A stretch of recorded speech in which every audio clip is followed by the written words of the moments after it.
I am now in the halfway mark. February is just a few days away, and my students are still making very common errors for beginning students. I don't want to make them feel bad about it, but I do want to point it out to them as I work in a department that is heavily grammar based. So they've heard me teach this and reteach it and reteach it, and I thought I would have peers show it to them because I have literally explained something to a student, have them told me I don't understand. Sitting next to them repeats what I just said verbatim, and it's like a light bulb goes off. Oh, now I get it. Profe, why didn't you explain it that way? Okay, well, I did, but bygones. This seems to be working okay. I don't want to overdo it, and I don't want my A-plus students to feel like I'm going to use them to do my job, but I feel this is worthwhile to do every now and then. So let me show you. Step 1. Our vocab sheets have about 150 vocabulary words per chapter. So I break this down into what I feel are the easiest or the chunks I want to focus on that week.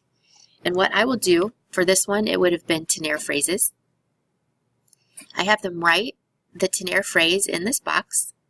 Have them pick a matching vocabulary word either from that chapter or from a previous chapter. Write the English translation. And then what they do is they combine the phrase with this word to have, for instance, mi abuela tiene sed. I have them turn it in, of course. And then step 2, here is, so often my students don't use their vocab sheets and they just go to Google Translate. So I've been having them circle how useful this phrase would be to them in class and then writing it on a separate sheet of paper. So if they score a 4 or a 5, then they need to write this phrase or word on their own personal vocab sheet. Step 2, of course, they turn them in, I read them, I look for 4 main mistakes, and then I circle them. And if they have more than 4 errors, I will have them redo, so 4 or 5. They're not going to redo all 10 or 15, I'm just going to pick 4 or 5. The errors I look for are too many verbs, conjugating errors, they didn't follow the directions, or 2 verbs side by side, second one's not conjugated. And I can show you what this looks like in a second.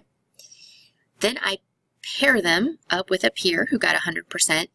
Possibly they'll meet with me. I had about 6 to 7 students in each class that their sentences were so bad that I felt I needed to meet with them personally.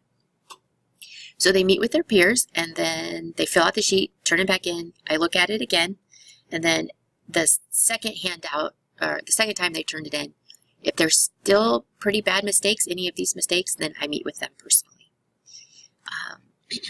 The peer edit list I do. Here's what I want them to do. I want them, step 1. They copy the incorrect sentence here. So there's 5 boxes. Let's say they wrote, mi abuela tengo sed. Okay, so they write the incorrect sentence here.